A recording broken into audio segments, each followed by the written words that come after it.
Howdy. Werewolf Fuzzy Face here, talking pointless. I'm actually not going to discuss the pandemic. I'm not going to discuss the Afghan war. I'm actually going to discuss something completely innocuous. This is the kind of stuff we do. 1 year ago, we did a special on Talking Pointless about the channel awesome, change the channel people falling apart. And reviewed a blog from Reddit. It's also about change the channel falling apart. I reworked this Reddit story, rewrote it into a episode of Starship Locations, which will be coming out at some point either this year or early next year.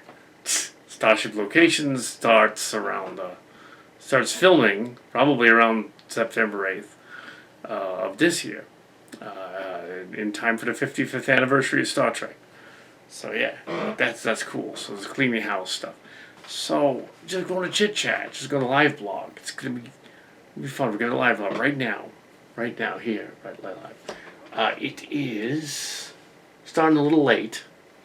Meant to start at 11 on the 18th, and it's 17 minutes in, and now I'm getting around to starting it. I was rendering the videos, checking the Brown videos. Here, we're going to check this out. Close this. Been doing these things, but they were not going to save that. That's just the way it is. No. Okay, yeah, I can't do any more of those on there. That's just too much. Alright, so, fix that later. So, back to the show. About a week ago, we had new news. The Double Toasted channel, what's about Double Toasted, a content creator that we don't know, but we subscribe to, did a interview with Doug Walker for about an hour. Doug Walker about everything, including the scandal. He brought it up. The last 20 minutes of maybe 7 or 8 minutes of it, he brought it up. So the scandal. Several things that we guessed back in the day when the scandal broke in 2018 came to fruition.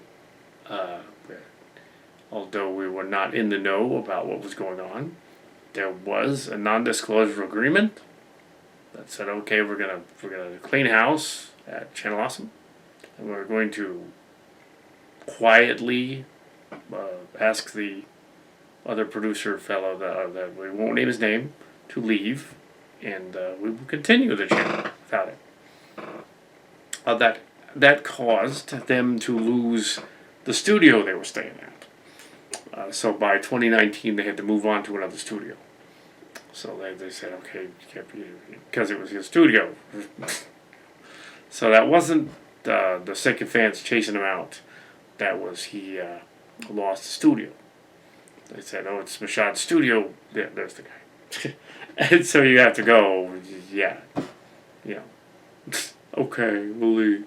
So they leave. They go to find a new studio. New digs, start over. Unfortunately, the pandemic, the thing hit, and they had a new studio, but they couldn't do much, so they basically do scary cartoons and stuff like that. Older stuff, content. The Stone Gremlins people also switched over, and they did a lot of behind-the-scenes stuff. A lot of, similar Red Letter Media and similar to us. They went out and they did and similar to us. We're not related to them either. They went out and they did other content and things and such indoors, and would do older movies and review them, or if they happened to get on the cable channels, do those too. And that was all good. So so what we were doing here, what we did is we did All Transformers Mush for 2 years. And because it has been a year and a half, so it was a year and a half, so we did that. That was fun. And now the new project is Strange Worlds Starship Locations. It's the new thing. The new thing. The reason we are not shooting anything just yet is we're waiting for the arrival of some of our props for the. We ordered some extra wood for the building of the bridge set for the furniture and walls and things. Yeah, so it's going to look very, kind of like the Starship Picard show, more so than Next Gen, because that's when it takes place. It takes place in 24/2 story. Anyway, that's just the cleaning house stuff. So yeah, yeah. So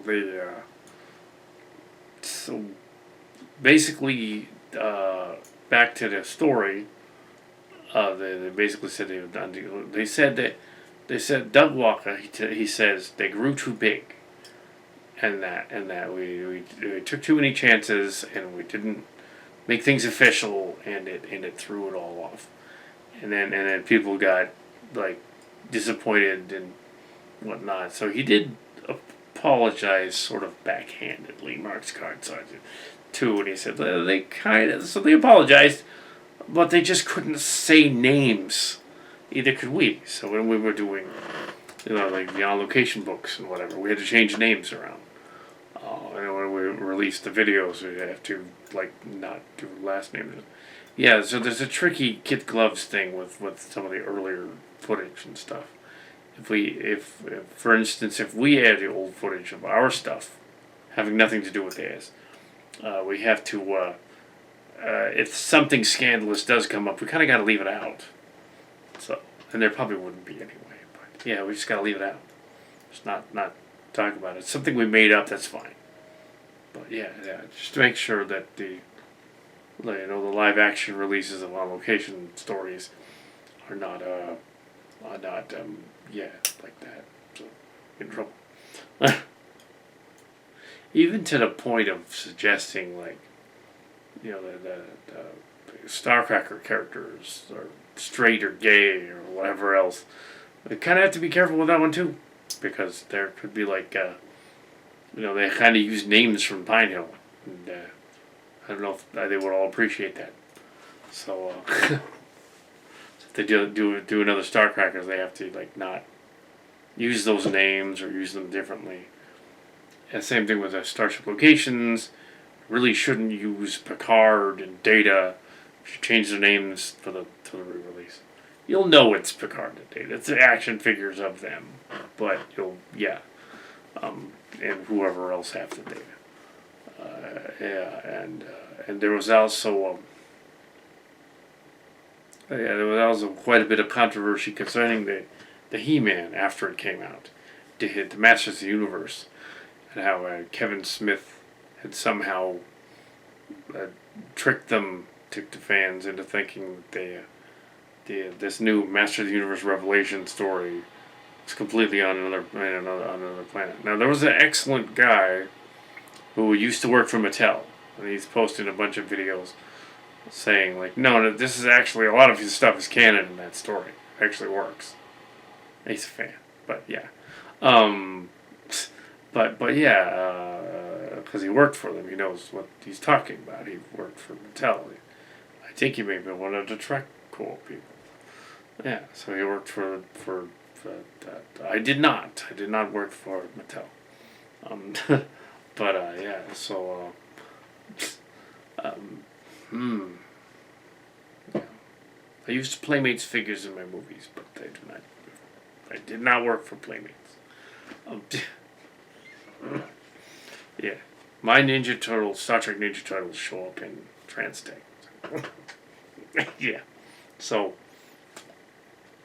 as well as PandaCon, which is not in the newer version.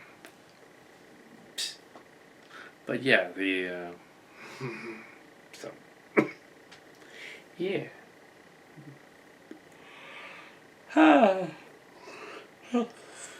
They're upset because they were upset about, it was 2 weeks ago.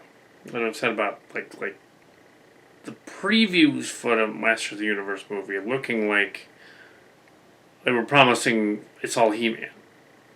It's all be He-Man. Even though the hero song was a lady singing the hero song, and even though Kevin Smith did not explicitly say it's all about He-Man, he said it's Masters of the Universe, and they were upset that it was about Teela.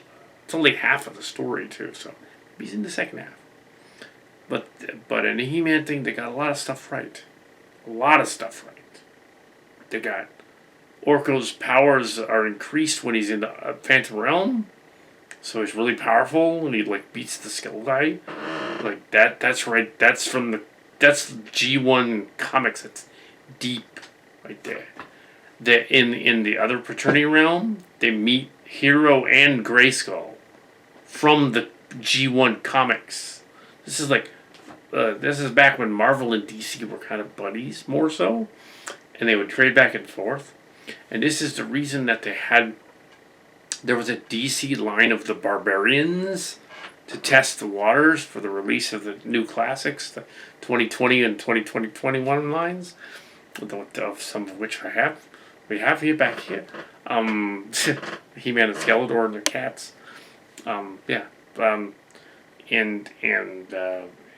I don't have the Barbarians still, but the Barbarians were a test line. I wondered how could DC put out basically He-Man figures, but as DC characters. Turns out they can because Mattel and DC, they own each other's. They're cousins. Sort of like how Transformers, Hasbro Incorporated. Do you know about that? Hasbro Incorporated, they bought out the GoBots many years ago, so it's kind of the same thing. Mattel, the blanket company that owned Mattel and them back then, owned Claster owned Transformers. Yeah, so and then the reason that G.I. Joe went to DiC in its reboot in 1990-91 was because DiC bought out Claster's other line for a while, and they got it back, but they put it up for a while, and that's why they were a DiC, which does Inspector Gadget back in the day. That's why that happened. So yeah, so we know this stuff. But yeah, so yeah, He-Man, Skeletor. Yeah, so so there was all this lore in there. They made Mr. Grayskull a black guy, but in the original he was a white guy. Sure, maybe he's black. They did change that. Were they upset about that? I don't think they mentioned that. That's fine. Why couldn't he be? But it would be gray, actually, technically, or blue, because the Fernians, the Praetorians are blue. You see, on the other side, the Skeletor was blue originally, but he got screwed up by this other dude, Kaldar dude, and it messed up his face, so he has to wear a green skull mask. Yeah, so, makes sense. But yeah, this is old lore. They threw in that and they said hero and the He-Man and the he's the sword. And it's not just a gender thing. It's in Eternian, he means power. Yeah, they're kind of mansplaining He-Man. But yes, but no, it's the power of the. They didn't think about it. They just did it. They just did it. There's a lot of the lore. You can go look that up. But yeah, the Kevin Smith story is totally in with the lore. Even as Skelgod. It's like, well, they're totally following the lore. It's just an alternate universe. It's treated as a multiverse, like the Marvel stuff. Yeah, it's perfectly fine. It's perfectly salvageable. They only saw 5 episodes of it. They haven't seen the other 5. They can't say that. They can't judge the whole thing. It would be like watching half of the Snyder Cut and then watching another half. Go like, I don't like this half of the Snyder Cut. You gotta watch the whole thing. As much as this long as it was to watch it. Yeah, and the Brown Video thing's the same thing. The Brown Video thing. Yeah, sorry about that too. And it ends. Yeah, it won't be disappointing. Also, Starship Locations. We'll say right away that a lot of the main characters are in the pilot episodes, so that you don't have the same butthurt fans later on that they're not necessarily going to be in the other episodes. The other episodes are about other characters. So it's more anthology-like. It is serialized, but it's anthology-like. And we don't kill the main characters, but the ones that we're used to from Chimera, they're kind of stepping back and they're letting the ones that are in the new show do their thing. And that's kind of what Smith was doing as well. It's similar, but it's not He-Man, it's Star Trek oriented. So well, we can't really use too much of these guys, so let's have that. That said, the Chimera A is built. It's an awesome looking model. And also the Emmett Till is built. Awesome looking model. And we are not following the Ron Moore season 8 pilot. We're making fun of it. But we're doing a number of other things. And yes, Nog, the late Aaron Eisenberg will be honored in the story as a main character, Nog, because he would have to become famous enough so that in the future, 700 years in the future, they would have a ship named after him. He can't be killed off. He's got to be there so that he can ship named after him in the future. So yeah, there's no discovery. Well, we'll see what's going on. Anyway, it's not important. Yeah. So these are all just ideas that float around. But this Channel Awesome thing, back to that, to Reddit. I thought it would be fun just to, it would be fun to include not change the channel, but the fall of change the channel as an episode. And it was fun writing the episode, putting the episode together, and the hilarity of making Silly Trek Starship Locations characters discussing on this planet of crazy planet they go to. They go to a crazy planet where they discuss the scandal on this planet. I'm not going to give away the planet. They go to the crazy planet. There's droids imitating it, robots and things. It's a crazy planet. And because why not? I can say though that in the pilot it has something to do with the Tribbles. Something to do with the Tribbles. I think that it will not likely be. It won't likely be out on September 8th. No. It'll be filming on September 8th. We're looking at the rate we filmed the Transformer things. Hopefully, we're at a Halloween release. That'd be awesome. For thing, for the pilot. Roughly 34 years after TNG. It started in October of '87. So. There we go. And it will continue with the 7 episodes we wrote. And, I got them right. Just so you don't think I'm joshing you, or pulling your legs here. I'm not pulling your legs. We got the script right here. It's not just a blank page. We got The Great Tribble Hunt. 2-parter pilot. Based on a teleplay by David Gerrold. It was given to us, hand given to us at a convention in 2017. He said, yeah, we're going to do a fan film out of it. We weren't the first ones that had done something like that. So, yeah, the script there, there's that Tribble Hunt. Okay, the next,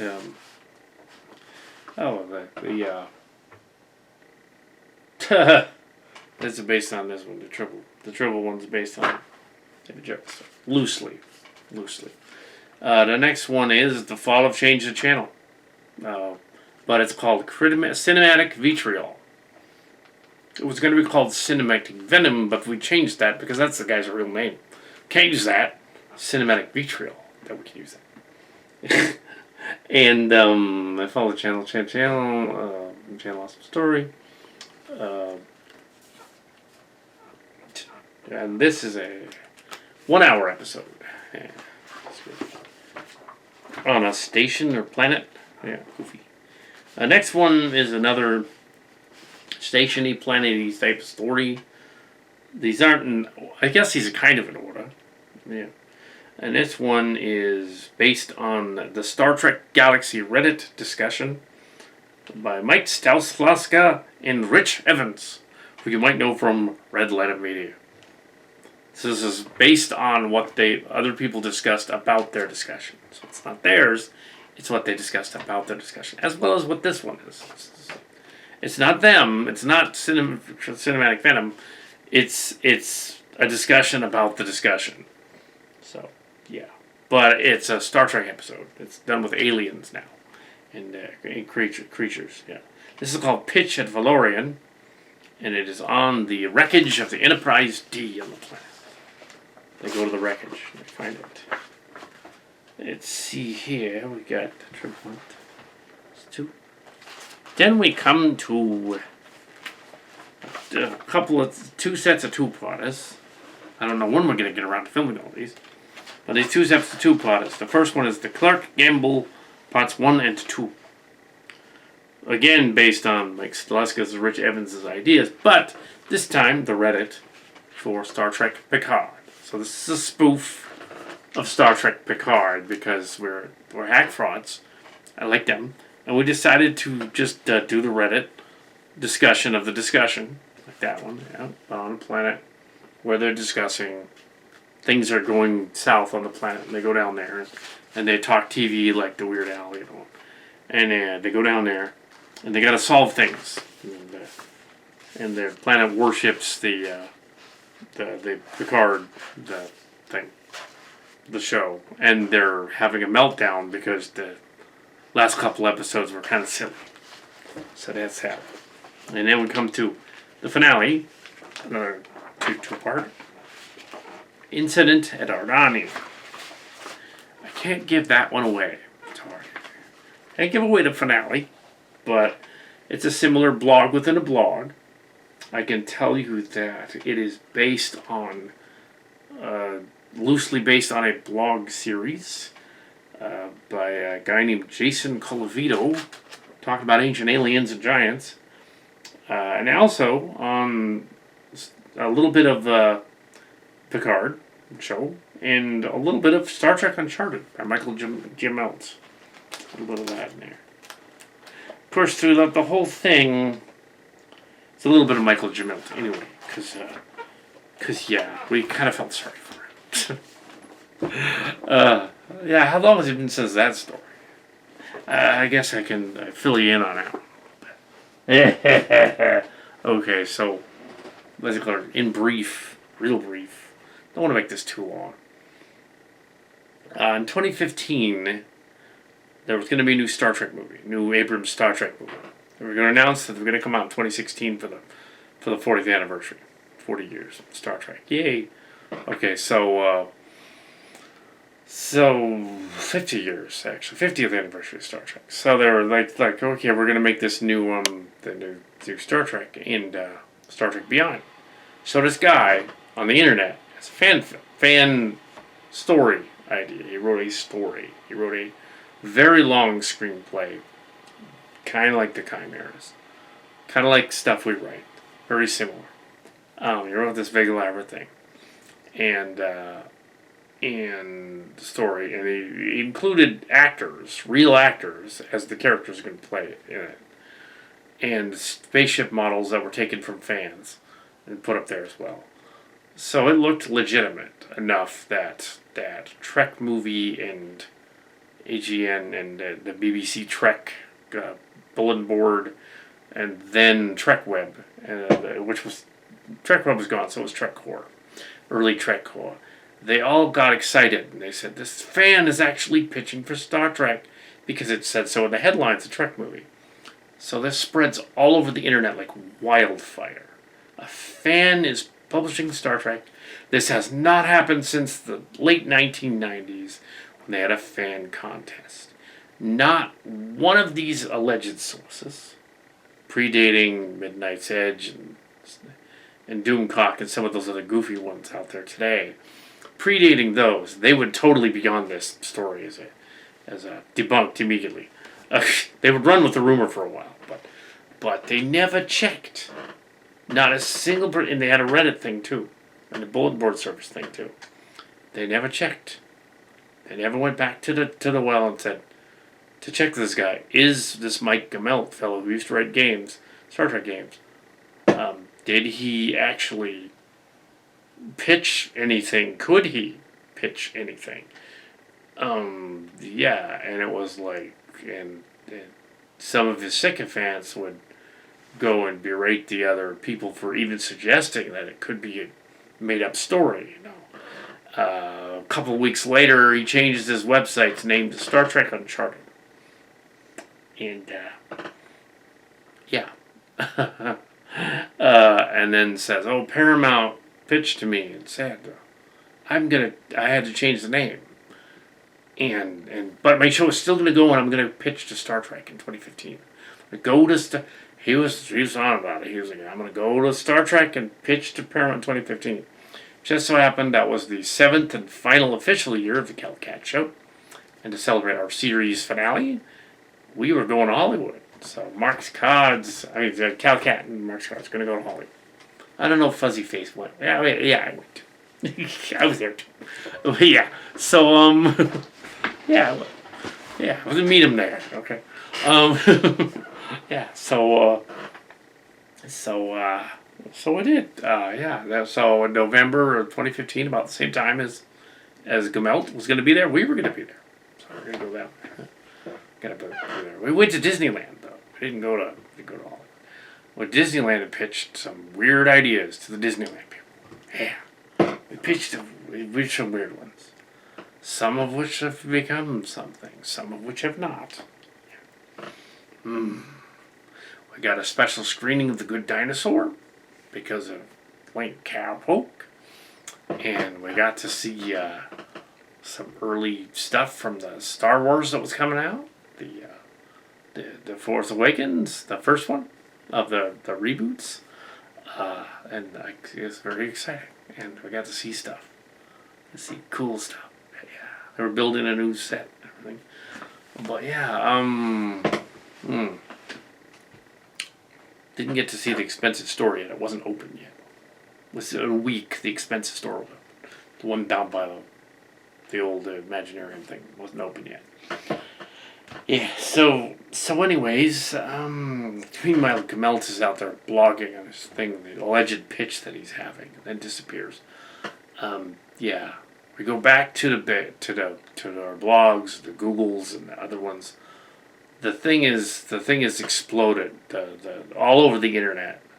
Superfan pitching for Star Trek, Star Trek. Contact some of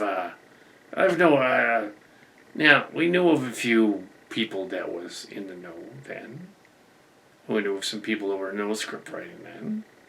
So contact one of them. So we did. Because we were also doing the script writing thing and other stuff. And we knew so for Marshall Sportiest and Silly Trek and Silly in Space and all that was in early stages.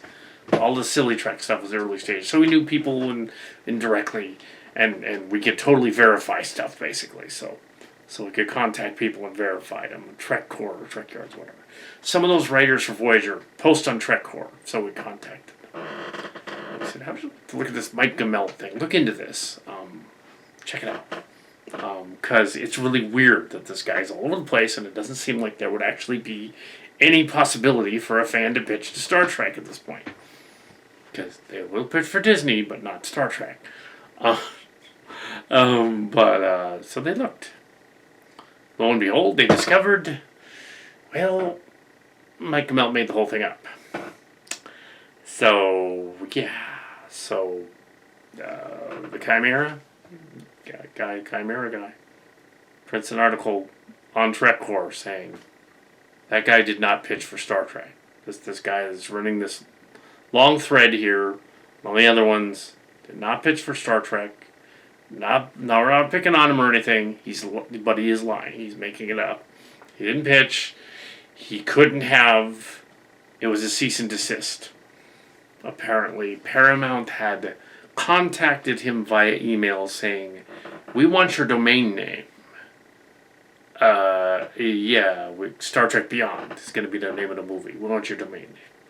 You just have to change it to something else. Steal the Uncharted game logo. Go ahead, do that. We don't care. But you can't use Star Trek Beyond. So they changed it. His tune changes a little bit on those channels. It goes back on there. Does some more blogs. Does some reporting. Catching the attention of some of the writers, including a Voyager lady. Call her MS. And there's another one, JP. They both look over the script. They do an analysis of the script. They did a breakdown of the script. The MS said, okay, this would never be accepted in Paramount. This script is juvenile. Hate to break it to you, but no, they ain't going to touch it. The other lady said, the other lady was harsh. She was like, actors, you're not going to get Sean Connery to be in here. No, you can't. No, he's not going to work in Hollywood anymore. He quit. He retired. You're not going to get any of these actors because you didn't. That's fraud. You can't post pictures of these actors on here saying they're going to be in your alleged Star Trek show when they aren't going to be. Now, there's a new show in production, Star Trek Discovery at the time, and CalCat channels. Two of our CalCat channels ran a thing. Around it was just a little bit after the hacking of one of the channels, taken down by a couple of years after that one. So we didn't want to get hacked again. So we had to put up stuff, disclaimers and stuff, saying, all right, we're going to do a review of Mike Melt's story, just like we do a lot of other reviews on our channels. And we're going to review it and break down and do an analysis of that. And the script writing analysis, what's to improve, what would make it better. Go do that. And you watched it. And, a long story short, made some changes to the script. And fixed it. Then took the actors down. Because he also realized, oh my gosh, this MS lady is from Voyager. She was a Voyager writer, producer. She knows stuff. Yes, there is a CalCat story where at one point, I think it was 2017, I think is what it was, CalCat met this writer at a convention and mentioned the story after the thing blew over. And she said, yeah, I totally did. I did a rundown of his script, and that would not have been accepted. But yes, just for fun, I wasn't trying to be mean to him. She was like now she's a nice little old lady. She didn't want to discourage people from doing Star Trek. That's fun. It's a fan fiction story. It's fine to do fan fiction. Rewrite it as a fan fiction story. It was never a movie pitch. It was a fan fiction story. It's fine. So she liked it. So I didn't completely describe the guy. The guy was still going on his blog thing, saying, he pitched, and it got even weirder when Discovery started, because then he was like, oh wow, see mine's just like this guy's, and the game guy and everything. Oh, he wasn't doing like Anubis did. He wasn't looking to get credit for Discovery, but he was claiming that he went to the studio and talked to the producers. And he got really crazy. The dude, he's going off on a tangent. So he never pitched. In 2016, during the Abrams years, they also put out a very harsh rules and guidelines about Star Trek writers and put it up there. And we did a thing on the Chimera channel where we said the guidelines kind of a slap to fans. It's kind of mean. You're really, really stymieing fan submissions here to think they go away. Abrams listened, and he took some of the rules away. So, yeah. He also listened to us about Star Wars. Unfortunately, the third one, he went a little too apeshit the other way, but that's another thing. That's somebody else. That's Abrams and Star Wars. We wanted Jar Jar Binks to show up instead of Palpatine, or at least knock Palpatine over and it's Jar Jar Binks. That was our idea. He said, no, that's too weird. I said, no, that's what the fans really want. They don't want Palpatine. They want Jar Jar to be the Sith Lord. Anyway, that's another thing. But Kamel was still going on. Even the Discovery started in 2017. And we're all like, well, we will contact. Because Cillian Realms, Amazon site. Like some elements of Uncharted. And how would you like to... we would like to include a spoof of your script in the Cillian saga. And he's like, what, a spoof? Why? You guys made fun of us years ago. Well, that's, just make it for it. So we did. And, now there's a story with some elements. That's a long story short. but yeah, he didn't write for that. Although curiously, the Star Trek Prodigy is kind of a similar plot to Mike Stonskoloska's The Galaxy story. They find an old ship and put it back together. Similar plot. Also, Lower Decks is Uncharted. The new animated show is Uncharted meets Silly Track. It's the Cillian saga. So even though we did not directly have anything to do with making Mike McMahon's, another guy, Rick and Morty in space Star Trek thing, we seem to have everything to do with it. so we get to review that every once in a while. But there were no fan pitches to Star Trek. See, Gamel was confused because many years ago when he was young, he wasn't a kid. They kept saying he was a kid. He's our age. Yeah, he's between late 40s, early 50s. Somewhere around. Maybe 50 now. Yeah. And he's not a kid, so it was an adult. It wasn't, and he wasn't pitching to Star Trek. But what he was doing was coming up with some good ideas, like Tendi the Orion, sprightly Orion, and Rutherford the robot. He's like partly a robot. He's a transhuman robot, not transsexual, transhuman robot. Like that idea, threw that out there. Borg, basically. Yeah, the JP reviewer lady was like, you know what? Why don't you just call him a Borg? He's a Borg. He's like a Borg implants like 7 of 9. So yeah, I guess I could have done that. And the Orion girl is fine, but don't make her stereotypical. But yeah, so that is why the reason that Gamelt is mentioned in the Cillian stuff here, the new stuff, is that Tendi is one of the Gamelt characters. She's there, and she's also a little bit like the Talisman character from Silly Track too, and so yeah, she gets to be there. So anybody from Lower Decks is Gamelt. So we have to put a little byline in there. So you look at the script and they're like, oh, based on a character or story by the guy that you were kind of spoofing on and making fun of in 2015.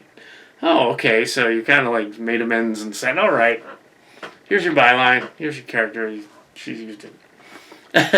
but see, the thing is, this story takes place 30 years after Lower Decks. Lower Decks takes place in 2380,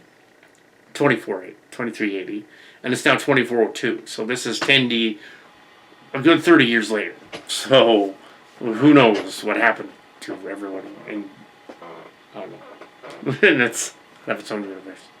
As we figured out the Wreckers Kids thing. And it is interesting to look back at it. And it does beg the question, okay, it was a Cowcat stories. Cowcat had said on occasion, he had pitched before, so what happened there? There was something before, so from there. Even others, we've gone over that story too. Well, in the 90s, when Deep Space Nine was going well, and Next Gen had just ended, and they were starting to write Voyager, put out Voyager episodes. There were lots of fan scripts and submissions and things out there, and the rules relaxed. And Berman and Piller decided, and Jerry Taylor and Lolita Fascio, some other characters from Voyager and Deep Space Nine, and a little bit of Ron Moore in there, and Ira Bear. They decided, we're going to make a writing contest. We're going to bring in new blood to Paramount, new blood. We're going to make a writing contest, and if you want to write for Star Trek, these are the guidelines you have to follow. You might end up writing for Star Trek. Some fan stuff did get done. some people were hired as a result of that thing. Thousands of submissions went in.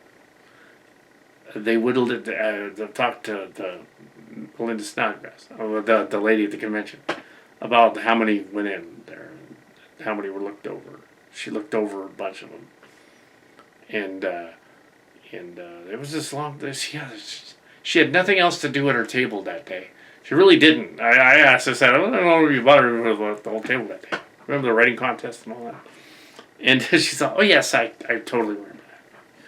And yeah, I remember that. In fact, I probably was the one that looked over your scripts years ago, but I don't really remember you or anything, obviously. But no, I wasn't actually in the writer's group. Oh, okay. No, so that's what the Cowcat story went. And so, I was never in the writer's room. But but the Cowcat story was that, Cowcat and Mark Scars, under their real names, Brown and Yeager, they did, 2 scripts. One for Deep Space Nine called Fearful Symmetry in college. They were in college. And another called The Arbiter or Differences. Could be Judgments, too, as well. But it was The Arbiter for Voyager. Brand new show, Voyager.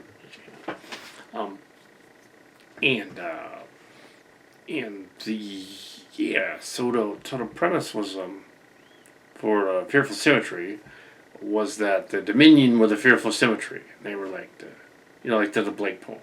So they were the tiger. They were the dangerous race in the story. Because it was 3rd season, Dominion were new. And so I submitted that one. The Voyager one was Tuvok dealing with 2 warring factions on a planet, a la Romeo and Juliet type of thing. 2 warring races that were just enemies, loggerheads. They had similar to racial divides of classic Trek, and they had to get to bury their differences so that they wouldn't fight each other. Classic Trek trope, straight out, like Tuvok. Cool, he could do that. He's a diplomat. That'd be awesome. It later became a Starcrackers. Or Space Vanguards. We rewrote it as a Space Vanguard. It was later adapted into some of the other stuff, but as an episode of that. But yeah, the Fearful Symmetry was rewritten as a Borg story and ended up in Strange New Worlds contest. It was rejected, and then 3 years later, it ended up as a short novel in Pocket Books under a different author. Yeah, it wasn't me. They took the story and slightly rewrote it. And I just didn't give credit. But yeah, it was fuzzy face. But but what's interesting is there's parts of Fearful Symmetry that would tell us whether any parts of our story were used in Star Trek. And there was, although the Arbiter was not used because it was looked at twice. I described the story to Mrs. Snodgrass, and she remembered the Voyager one, the Arbiter one, because it was an interesting story about these 2 warring factions, and she thought that was really interesting, and they stamped it twice in 2 different years, and before giving it back at the end of Voyager's run, saying that, yeah, we looked at that one. We wanted to do a Tuvok one, but as Lolita Fajo had said in the confirming what Lolita Fajo had said in the rejection letter, it was a rejection letter. There were too many Tuvok episodes in season 2 and season 7 when we looked at it. It was confirmed by Linda Snodgrass many years later in 2017 when she said, "That's what happened." Yeah, there were thousands of them. That's what happened. Yours was right. But some elements of one of your stories ended up in Deep Space Nine. And I said, yes, it did. The ship. The female Vorta in the ship. Yep. Yes, it did. Yeah. So there is a So one of our stories, parts of one of our stories, not the whole story, because you could do that back then. It isn't like the game thing, and you could submit stuff back then. It wasn't like that. And so, yeah, that's... So that's basically what happened. There was a writing contest. It was ultimately rejected, but we took all the guidelines we did. They liked the character development. They liked the female Vorta plot. So it was mentioned once in an episode called The Ship. And that one plot point. I didn't write the ship. I didn't write the episode. It's just that they mentioned it at one point in the story. Awesome. They had a dialogue in there that was literally ripped from the script. With Sisko and the female Vorta discussing how there could be a female Vorta. Right out of the story. I was like, yes. I remember Tim and Jim, all of us watching it, and maybe my friends watching it. Because it's obviously cat. But I'm also werewolf, fuzzy face. So that was we were discussing. We were watching it at the time. Yeah, that's our story. Oh my gosh, they did it. Ah. And of course, Jim took on us like, you should sue them. Nah, it's okay. It's not the whole story. It's just that one line. I gotta sue them. Nobody does that. Years later, I sued about his game. But that's somebody else. Not us. Not Paramount. But yeah. So yeah. Lower Decks is basically Silly Trek, so we can have Tendy. We can use that. But yes. If they have a female Vorta show up, that'd be awesome. We'll see if the next episode of Lower Decks tomorrow morning is got any Calcat in it. Oh, it is tomorrow. So, well, that's about it then. Rant. Live blog rant chat, because those are fun. So, guess that's pretty much it. Except writing about the 10 minutes of writing contest. They don't do writing subscriptions. If you try to submit anything to Paramount, they will destroy it. Will not get read currently. But between 1994 and about 1999, they did allow subscription.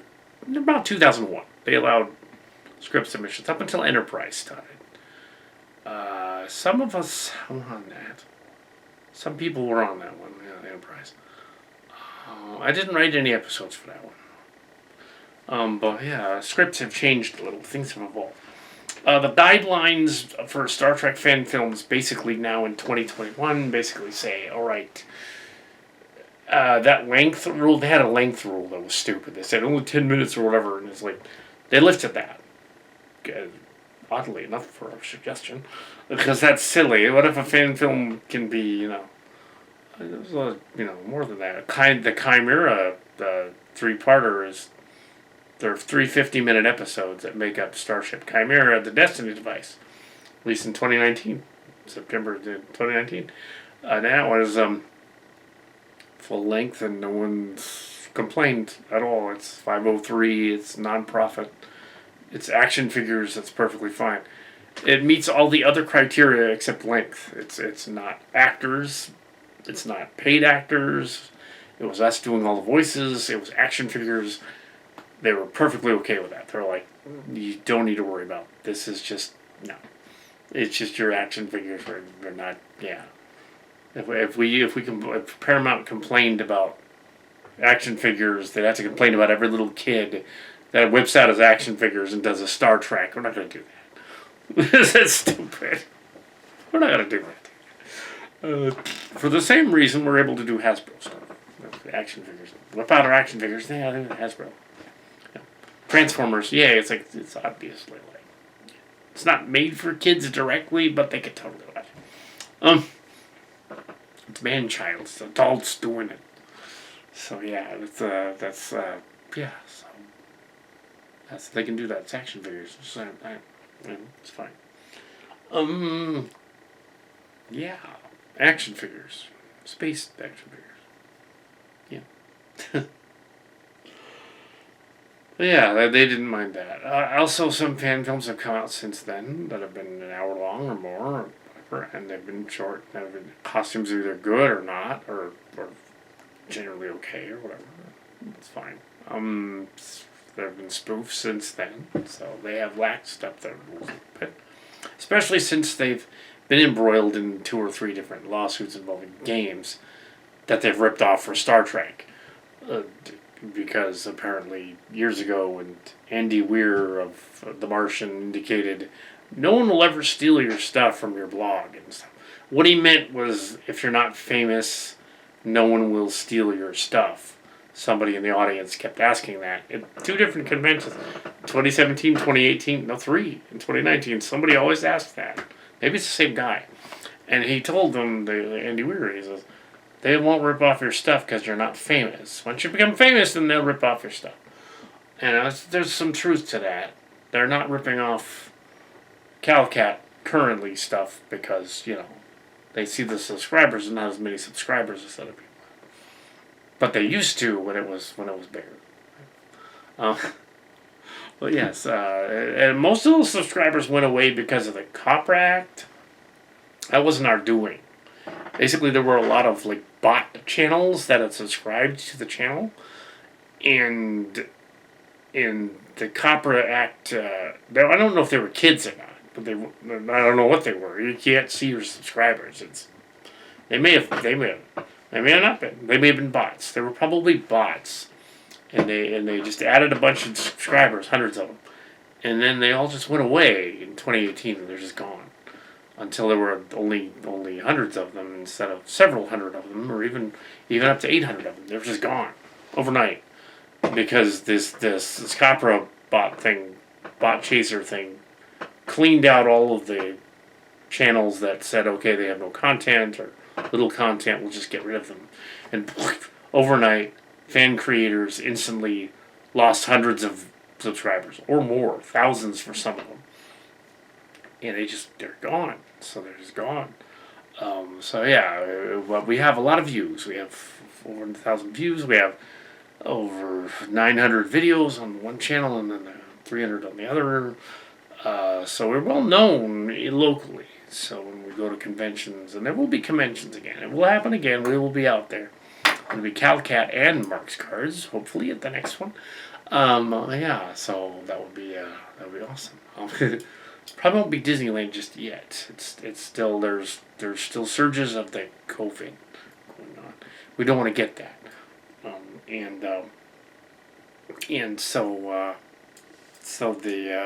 so yeah, we'll eventually conventions and stuff, and I'm sure we'll be recognized again because we were last time a couple times.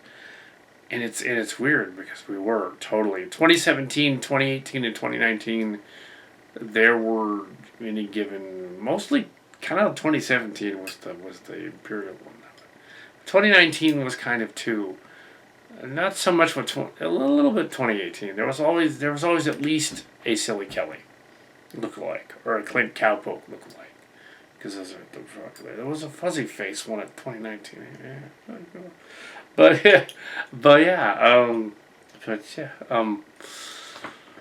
So a lot of the fans have gone away, but we're still out there, and we're not associated with any of the scandals or anything, so everything's good. Also, there was a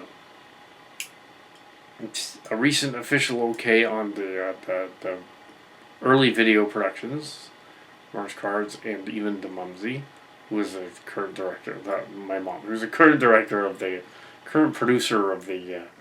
There was this controversial video, 80th birthday party. I don't know why that's controversial, but it was a controversial video. One of the ones that it wasn't controversial for being controversial. It was just, and it ended. And she comes in and says, "Why is it's if it's my party, you can put it up." That's not controversial. It's like, okay. It's like, yeah. It's like, what are they worried about? She saw the footage. She said, "There's nothing wrong with this video. Put it up anyway." I don't think anybody would watch it, but the family will watch it. So put it up. There's nothing wrong with this. To do it anyway. Yeah, it's like, yeah. You made a valid point about some of the characters thinking that their exes are going to find out or something. In this one video, made a valid point that, like, Well, for one thing, the ex is not going to know who I am. So how are they going to know who they are? Only my first name only. It's true. They see a video of family video that shows an image of a guest who had an ex-husband. How are they even going to make a connection? They're going to be like, oh, he's not going to care after all these years. No, it would be ridiculous. It'd be like, okay, that was 30 years ago or whatever, or whenever that guy was, or 20 years ago when this other guy was, 15 years ago when this other guy was. I was like, they're not going to care anymore. They're going to be like, they're not going to know who I am. They're going to be like, there's a video out there that was filmed at the Brown House. He's not going to watch it. They're not going to care. And it's old. It's from the 80th birthday, 6 years ago. So it was 6 years ago. So? It's like, okay.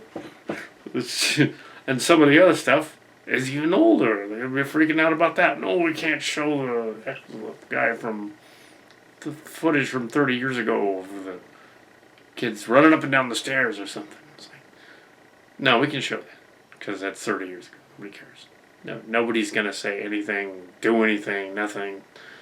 Put it up there if you want to put it up there, and if you want to, you can put it up on some of the lesser channels, and then no one will be the wiser.